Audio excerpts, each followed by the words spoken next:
What's up guys? Narito muli ang inyong Teacher J. So sa gabi pong ito, ang i-content natin ay ang ating pong little hamsters or ang mga dwarf hamsters natin. Ayun guys. Yan, i-flex ko lang muna itong hamster ko na umiinom, sumisip-sip mula sa kanyang drinking bottle. Ayun guys.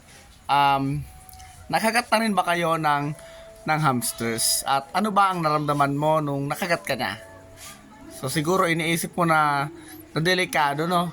Na delikado, natakot ka kasi nga ikaw ba naman masugatan, sino ba namang hindi matatakot, 'di ba? At knowing na lahi siya ng tawag diyan, daga. Kaya natatakot ka kung meron nga itong rabies or wala.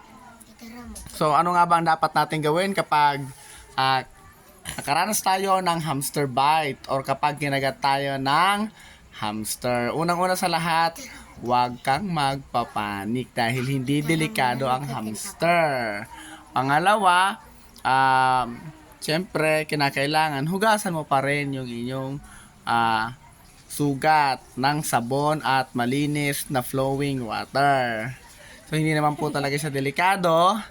At kasi yung mga hamster na yan, syempre, defense mechanism nila yon na kakagat talaga siya kapag feeling nila ay tina-target sila ng kanilang mga predators kasi nga maliliit talaga sila, so kinakailangan manlaban sila. So para hindi tayo kagatin ng hamster, kinakailangan paranas natin sa kanila na sila ay at home sa ating mga kamay, safe sa ating mga kamay. Ayun ang cute ng ating mga hamsters guys.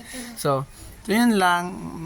May napanood lang kasi akong video patungkol dito sa mga hamster na ito. Hindi naman daw po talaga delikado yung kagat nito. Pero ganun pa man, hayop pa rin yan. Kailangan mag-ingat pa rin po tayo at maging doble ingat at hugasan ng sabon at malinis na tubig. At narito ang aking anak na siyang tagapangalaga ng hamster. Kaya nagbibigay ng hamster na. Kaso parang buntis yung isang hamster namin dito. Ito guys, parang buntis. Parang magbabados? Yan. Mga dwarf yan, mga dwarf. So yan, parang buntis kasi kanina tinitingnan ko yan, ang laki no. Actually dito kasi malaki to kasi yung yung tawag diyan, yung pagkain diyan niya ini-stock lang. Parang siyang unggoy. Pero ang laki talaga ng pinagbago ng katawan niya. Parang buntis.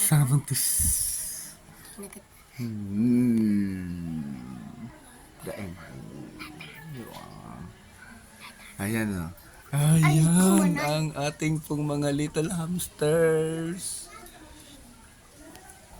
So ayun guys, first time namin ni Matmat na mag-alaga ng mga hamster. Hindi namin masyadong alam kung ano ang dapat gawin.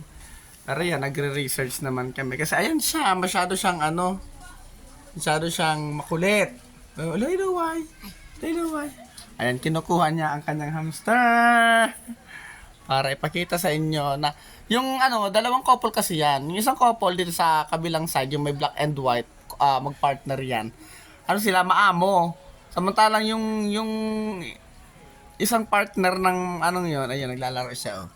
Ayun na. Uy! 'Di ba? Yan, yung magpartner yan, matapang yan. So, pag hinahawakan mo yan, talagang they are ready to bite. Talagang palaban yan. Ayan. Pero ganun pa man, napaka-lovely nila guys. Ayan. Ayan o. Flex mo, baby ko. Flex. Yan. Yan ang aming black dwarf hamster. So, sweetie daw yan kasi malambing sa kanya. Yan. Ang cute nila guys, diba? So, yun yan. Nanonood lang kasi kami ng ngayon, ng video tungkol sa mga hamster. At na-research ko kung delikado ba yung makagat ng hamster. So far, hindi naman daw masyadong delikado. Pero ganun pa man, hayop pa rin po sila talaga. So, kailangan dobling ingat. Ayan na. So, bye-bye na sa ating pong viewers. Black and sweet. Yan. And ito yung yung isang couple. Yan. Nagpapahinga na sila. Bye-bye!